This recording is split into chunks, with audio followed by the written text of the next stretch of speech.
What's up, everybody? I'm Scott, I'm Jason. and you are listening to a very special Liquid Kernedge. What's going on, dude? Oh, nothing much, man. We're getting ready for the big wedding tomorrow, and everything's going great. We'll hopefully have all that stuff wrapped up tomorrow, and then back to normal. Right? Has it been pretty hectic not having to involve, or you're not involved in the wedding planning? You just have to show up and look pretty. Well, we celebrated the bachelor party last weekend, How'd that go? and that reminded me that I'm just way too old for this shit. And Well, then you guys didn't sit around and just smoke cigars and give Sammy lessons from your past experiences. we tried to, but the first night we went hard. We went hard all night long. Mm-hmm. Yeah, so the first night we got home at 4, and the second night we got home at 5:30. Oh wow! Yeah, so Wow. needless to say, Jason was feeling pretty tired. Yeah, I can imagine. You're not a spring chicken. No offense, pal, but you can't be out doing that stuff. I know. I swear it's a conspiracy, man. Yeah, it probably is, and that's a great segue in today's topic. I have been doing so much homework on this show this week, just because I'll be honest, man. I now enjoy falling down those holes on YouTube. Oh wow. Okay, yeah.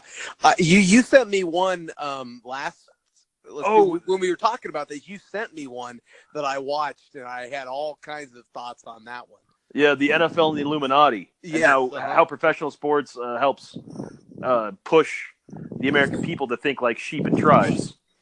Yeah, kind of. I guess, kind of. Yeah, it's crazy, man. It's last time we talked about it. So yeah, it's no secret. I've talked about it on the show for a few weeks now. I get going down these rabbit holes at night when I can't sleep on YouTube through all these different conspiracy theories, through Bigfoot, through the Hollow Earth, and we took a poll on our Facebook if you wanted to talk about life and death, or if you wanted to hear me talk about conspiracy theories, and I won by a narrow margin. So that's this week's show. So to our listeners, thank you, and please don't think I'm a total crackpot after this. But if you do think I thought it was a conspiracy that they didn't pick my show. I really did. So tell us your thoughts. It was a good segue. It was a really good segue. It was. But tell us your thoughts on Facebook, Instagram, or Twitter, all at Liquid Kernedge. If you want to talk to Tom, our EP, it's liquid underscore EP to talk to Tom on Twitter and Instagram. And I'm sure he will have plenty of notes about this show, because I know when he has whiskey, he gets really dark into these conspiracies too. So I'm curious to hear his thoughts on this. And this is going to be a good one for us, Scott, because I'm already wondering if we're going to have to debate on some of this stuff. Oh, I guarantee, Jason, you're going to think I'm a crackpot. Oh, because, no. Yeah. It's like anything else. If you watch too much Fox News, you think our current presidential regime is doing an amazing job. If you watch MSNBC, you think the world's on fire. It all depends what your information source is and how much you're obtaining through it. And that's kind of where I've gotten, man. I think I've gotten a little too close to the crackpots this past couple of weeks, but we're going to talk about it. And we're going to start with MK Ultra and the Illuminati and celebrities being replaced. Okay, I'm ready. So we talked about this last summer with our episode Avril Lavigne and the Lizard People, which was a great episode, probably top five. One of our top 5 episodes, where we talked about how Avril Lavigne was killed and replaced with a duplicate, a lookalike, to do the secret society's biddings.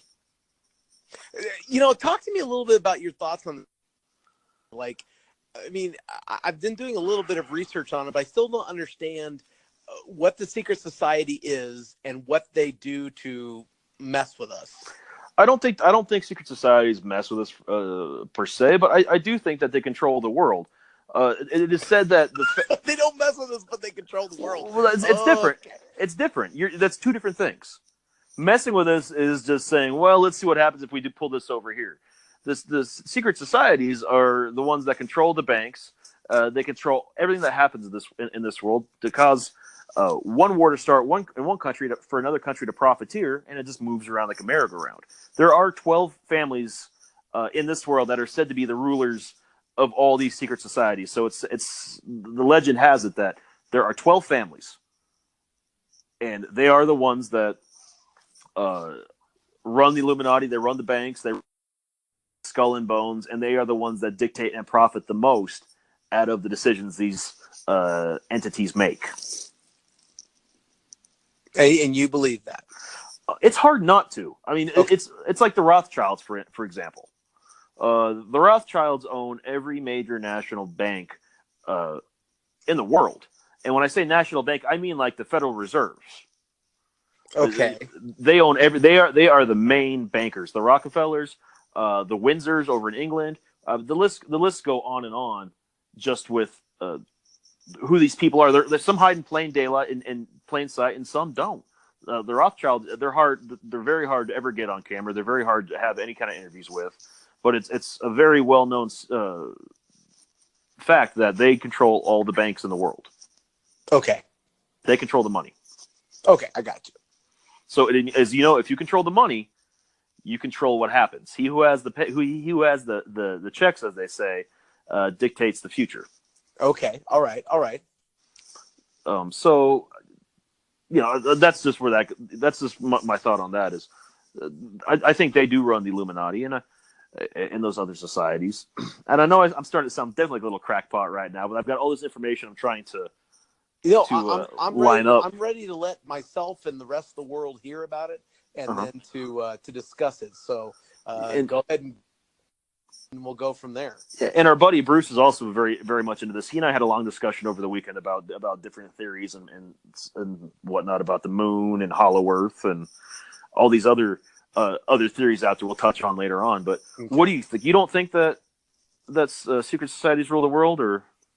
I don't know. I find it troublesome that secret societies rule the world, because there's a lot of people out there who have lots of resources and lots of money that I don't know if they're really part of some secret society that's controlling everything and making stuff happen. Like, is Warren Buffett part of the secret society? Probably. It's they would never actually talk about it. But there's a lot of information out there about how celebrities are often the main drivers for the Illuminati, and how right now the Illuminati's got all their power pushed into Kanye West and the Kardashians, considering them their number one influencers, just based on the power, the influence that the Kardashians have on the social media world. But what does that power do? I don't understand. Like, why would the Illuminati want the power to be part of the Kardashians' social control that they media? Because that's the influence. They influence the younger generations, because now we don't have role models like we used to. Now people look up to whatever Kardashian or Jenner is posting on Instagram or Twitter for her outfit of the day, or what music she's listening to, and that's what all these drones of people go to. So does that make the Kardashians part of the Illuminati, or does that make them just pawns of the Illuminati? Probably both, to be honest with you. There's a big theory that if you go back and look at a lot of Super Bowl halftime shows, there's a lot of symbolism in the one that Beyonce did a few years back with Jay-Z, the Katy Perry one in Arizona. That's how they really show. They show different symbols. They have different. I don't want to say, we'll just call them symbols, different symbols that they throw into all those performances that we think is just a very cool effect or something very neat to have, but it means something very significant to them, and it's influencing people. Oh, influencing people to do things that they normally wouldn't do. Yeah, and some people also go a little bit deeper and say that some of these celebrities, like you mentioned, are they pawns? There's documentation back in the 50s and 60s of the CIA working on a project called MK Ultra, which is mind control, essentially the Manchurian Candidate. Okay. Where they figured out how to control people's minds and thought processes, and that's what they use celebrities for now. They use these societies use celebrities to attain the goal, help push for the agendas that they want to attain. Oh, I see. Yeah, and they say, and it goes on to say that some of these theories go on to say that sometimes when the brain starts to fight the programming and to try to break itself of the programming, that's when you see things like Britney Spears in 2007, where she shaved her head and went crazy. Oh, remember that story about Randy, where he thought someone was out to get him? Again, another example. Is that part of the Illuminati? That could be. That could very much be. I find it interesting, too, because I looked up the definition of what Illuminati means, and really it's just Italian for enlightened. Yeah. Yeah. So they think that they're an enlightened race, over a group of people who are not enlightened, I guess. And what's funny is it was started back in the 1780s. I forget the guy's name who started it, but essentially he started it because he couldn't get into the Freemasons. They're another big organization. Okay. They hide in plain sight, but a lot of the behind the scenes stuff on the higher level, they say, controls a lot of the world. But this gentleman could not get into the Freemasons, so he essentially said, "F you, I'm going to start my own thing," and he started the Illuminati. And it kind of took off, and then it died, and then it picked up into the form it is now, which people say is more of a secret society. And I guess that's my thing, is that it seems this is where I start to get a little questioning of the whole thing, because it seems like that it was a self-made man who created this idea that he was enlightened over anyone else and started doing all these secret covert things, but it's still one person who started the idea they were better than everybody else. What is so why would they want, I mean, what is their gain if it's just a man-made thing? It's not even a religion, it's just a secret society of, I just don't get it. Well, it's what's their agenda? Yeah, what is their agenda? And that's it. I'm sure every group has a different agenda that they want to see. That's where it goes down to the New World Order. Every secret society wants to be the head of the New World Order, whether it's a unilateral government to oversee the entire world. And these people want to be that one unilateral government. But if they're secret, then how would it? I mean, well, what's the point? I mean, like the Rothschilds, we know that they run the banks, so they're not so secret. We know they're not. That. Why are they part of the Illuminati? Because that's for it's for the very rich and exclusive powers of this world. Okay, and it's also been said that the Illuminati and Freemasons in some cases are run by, and this is where it's a little bit weirder, run by I don't want to say alien races, but in some cases reptilians. We're getting back to the lizard people. We get back to the lizard people, where I've done a lot of research on them since last year's episode. Okay. And there's a very popular theory that reptilians are actually from the planet Earth, just down inside the hollow Earth. And they are the ones that ultimately control the upper portion of our world by using mind control and in some cases shape-shifting too. It's a very widely known, fun theory that Queen Elizabeth is a shapeshifter, a reptilian, and Ronald Reagan, or not Ronald Reagan, but George Bush Sr., is a reptilian. It's very widely known in these circles that a lot of our major figureheads in politics are actually the reptilians that shapeshift. Wow. Okay. Yeah. But they're not necessarily the best and brightest of the politicians. They're just politicians. They're politicians. Obviously, they're doing someone's bidding, but there's a lot of videos where, and it's up to interpretation of like moments of like where George Bush or Queen Elizabeth slipped up and started to shapeshift without realizing what they're doing in front of camera. And it's like, that's really, I don't think it looks that way. It looks like they're licking their lips, but some people buy into that. And that's where they say ultimately the reptilian race is the one that controls the secret societies in the world. Oh, wow. Yeah. So what can we do as a society to free from the Illuminati? I don't know if you can do anything, to be honest with you. It's everywhere. I think it's just self-education. If something doesn't look right, you don't necessarily need to speak on it because you don't know how deep it goes. You don't know where it goes, but that's just one conspiracy theory out there. Well, and since we're talking about conspiracy theories, are conspiracy theories and people who don't believe or who believe in them, if they try to uncover them, are they in danger? I think if you get deep enough, you get close enough, absolutely. Like, do you think that if you got deep enough, have you ever been asked to be a Freemason or in the Illuminati? No. I don't rank high enough on the popularity poll or the rich poll. I got to be honest, I got asked to be a Freemason once. Yeah, but I think being a Freemason on that level, like on a community level, is a little bit different. That's people that's a charitable front, if you will. I don't know, man. Like, I think of it as like the mob. You have, there's, some of the mobsters do legitimate business on the fringes, but then you get up to bad and evil good. Well, that's probably what this is, because we had a health fair this past week, and every year our local Freemasons group comes out. They do this child ID program where they take the kids' DNA and they do photos, and they put together a kit just in case something happens to your kid. Okay. And I was sitting there, and this is dawned on me. I was walking by their booth, and they're doing this, and there's just lines and lines of kids, parents and their kids waiting to get this stuff done. That they are giving all of their information willingly to a database run by the Freemasons. Right.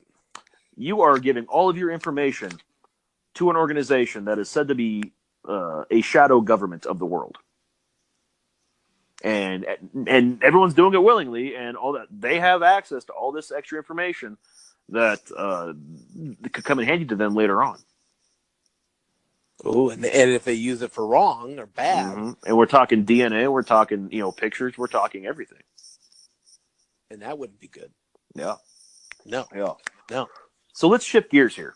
Let's do it. Let's go to a more fun topic. This is something I'm actually very interested in. Bruce asked me this question. Do you think the moon is hollow? Do you think the moon is a space station? No, not at all. Do you think we're fighting a war up in space against other races that we don't know about?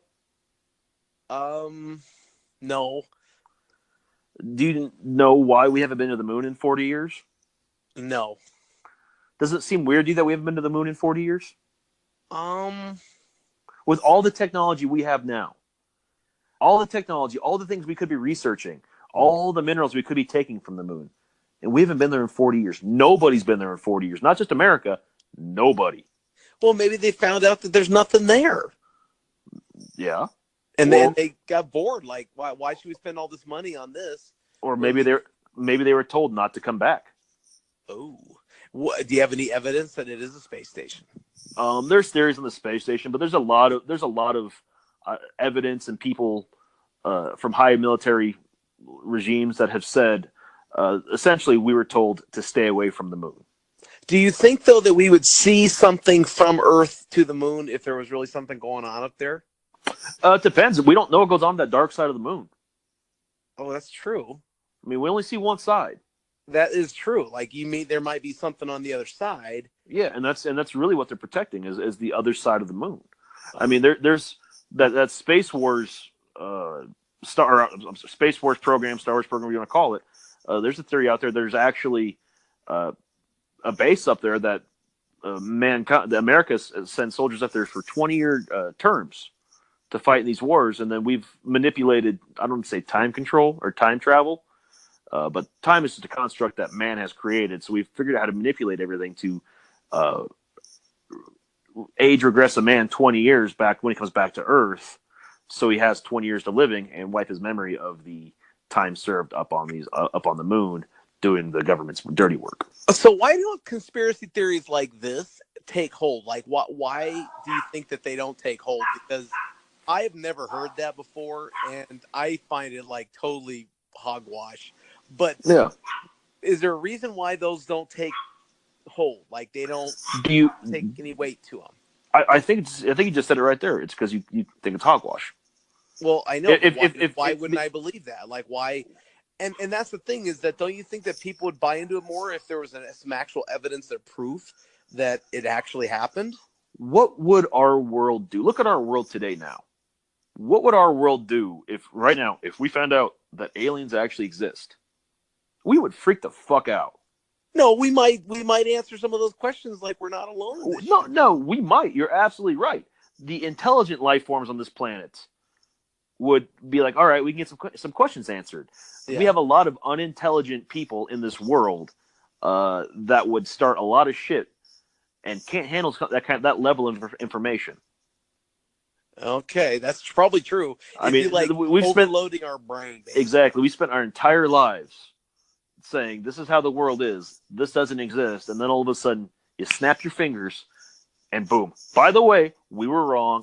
All these different alien races exist, and we've been in cahoots with them for over 150 years. Wow. Maybe part of it too, though, is that our minds are only able to believe certain things that they can find some sort of imperative proof or something on. And I agree. If you can't prove that, then it's something that, like, until I see that there's a hollowness of the moon and there's a space station in there, Mm-hmm. it's going to be hard for me to believe it. That being said, it wouldn't be past me to believe in ghosts, and I've never seen a ghost before. No, Yeah, that's the other side is. I've heard a voice, but I've never heard a ghost. So how come I believe in ghosts, but I don't believe that there's a space war going on where they mind meld and put people's minds at ease? Yeah. So I get you. And sometimes the most absurd things that people want you to believe are actually very true, even though you don't want to believe them. You saw the movie Interstellar with Matthew McConaughey. Yes. Where at the very end of the movie, where he's going down that thing, that he's behind the bookshelf. Yes. And they said that's also a very strong theory that people don't actually, that's not actually ghosts that we're seeing and interacting with, poltergeists. Okay. There are different dimensions and versions of us. So we're just passing through them. So right now, maybe someone in a different dimension is actually picking up Liquid Kernedge as an EVP on one of their machines, trying to figure out if that's a ghost or not. And I think that is totally believable. I mean, and that makes a lot of sense because there are an infinite amount of dimensions with infinite timelines where different things exist. Now, I have to ask, because you seem to have some pretty strong feelings about these conspiracies or these like back when things. Do you ever get afraid though that by talking about them on Liquid Kernedge that you might get retaliation from listeners? Because I don't think so. I mean, and people know I keep a pretty broad mindset on stuff anyway. Yeah. I mean, we all have our hobbies, and I'll openly admit, man, I love reading about this stuff. Whether it's true or not, I don't know. If it is, man, we have a lot of explaining to do someday. And if it's not, well, hey, man, it's a great story. Oh, personally, if I think it is true, it explains a hell of a lot of things that I have in my head about. So sometimes I wish they would be true, just so that I would say, oh, that's why people do dumb, stupid things. Well, and I had one of those moments this past week when I was talking to Bruce about the hollow moon thing, because I've been very interested in like the hollow Earth, because we've been in this big flat earther thing lately where everyone thinks the Earth's actually flat. And really? Yeah, dude, that's Elon Musk has got a lot of people in this world thinking the world's flat. And God, can't even run a car company. I don't know what you're talking about. Yeah. But anyways, that being said. Any rate, have you ever heard of Rear Admiral Richard Byrd? Yes. Have you read what he's done? No.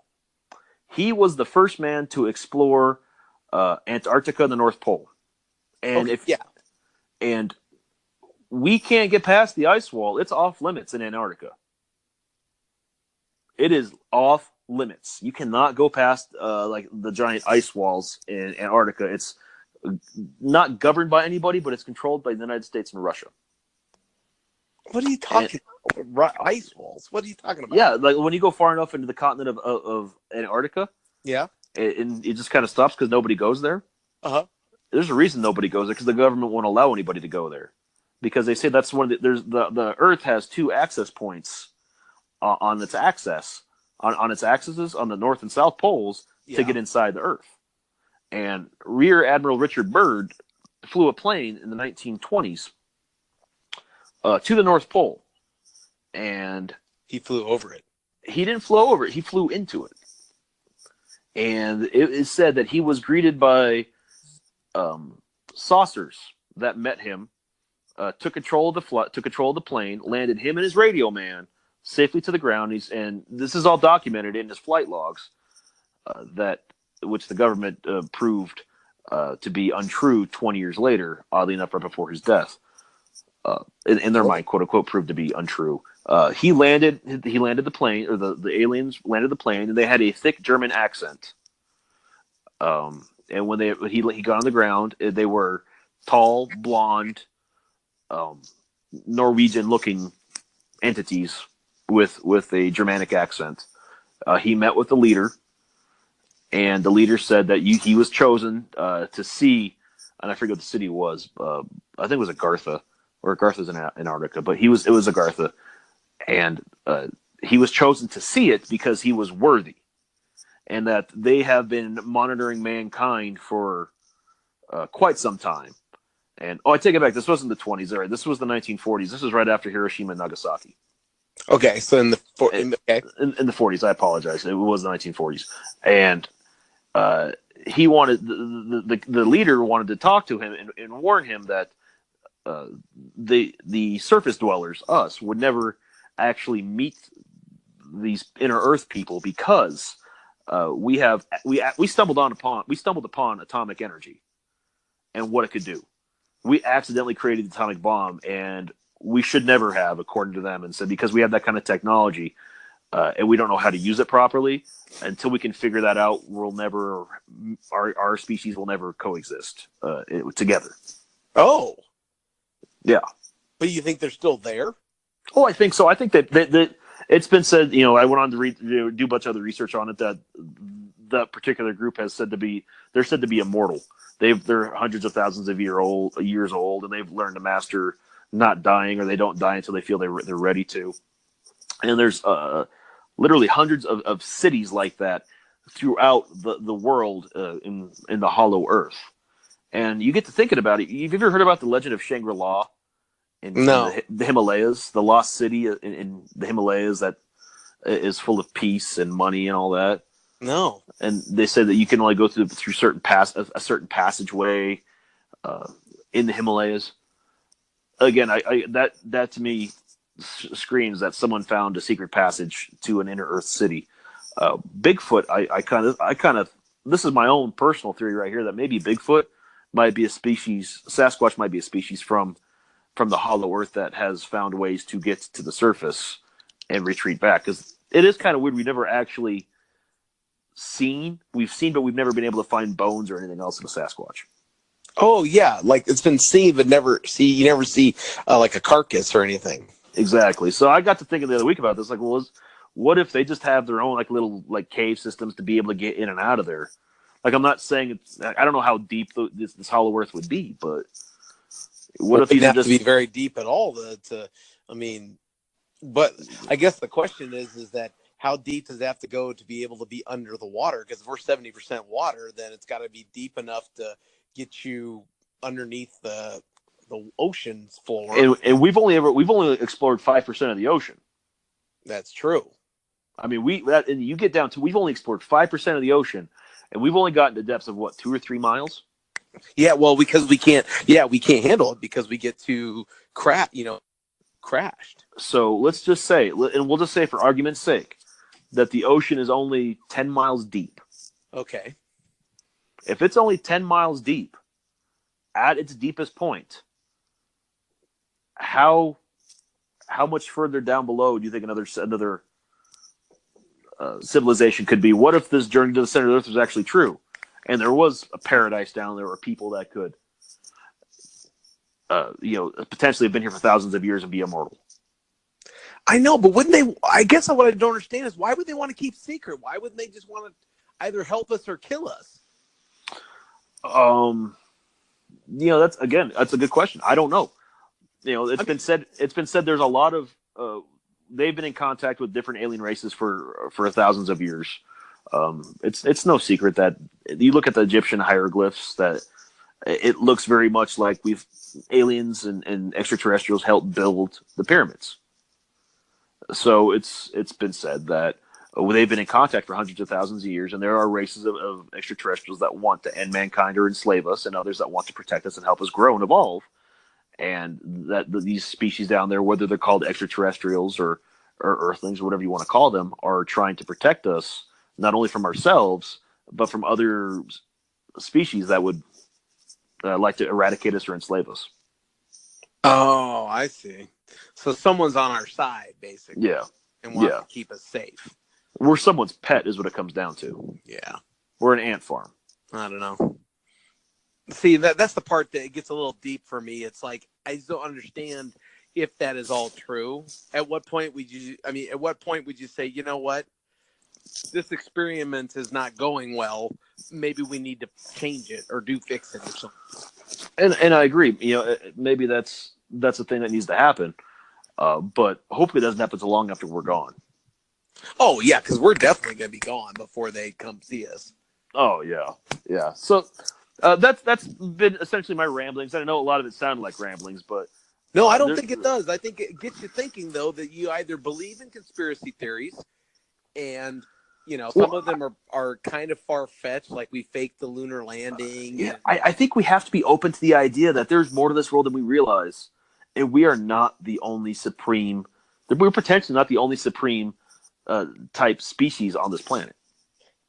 Yeah, it's hard for me to think that way, and yet I'm not past the realm to think that we're the only things in the universe either. So why not have those things beyond the planet too? Yeah, that's true. And maybe that's why we get distracted and manipulated so that we don't know the truth. It's kind of like if you had more control, like of our brains, but if we use 30% or 40%, it would overwhelm us. It would probably kill us. Yeah, because it's too much knowledge. Yeah, and maybe that's what this is. Maybe it's just too much knowledge for our little minds that we can't grasp at it right now. Yeah, no, and that might be it. But why don't you tell us your thoughts on Facebook, Twitter, Instagram, all at Liquid Kernedge. Hit Tom up at liquid_EP. Tell him your thoughts. I'm sure he's going to have a lot of great notes on this one this week. So I'd be looking for him on the Twitter account to see what exactly he has planned for us that he's going to let you guys see versus what we see. Yeah, because he gives you the full skinny. He doesn't give us all the notes. I think he gives you guys firsthand knowledge of all the notes. Yeah, so it'll be interesting to see. But thank you guys for indulging me on all these crackpot issues. I do really enjoy talking about them. For me, it's a lot of fun. Just to think of all these what if scenarios, Well, I will leave with this, that it does seem like if some of these conspiracies were true, it sure would explain a lot of the other things that make me go, huh, because there's a lot of things that make me go, huh, that doesn't make sense. So I agree. That would be a good way to help me understand and explain it.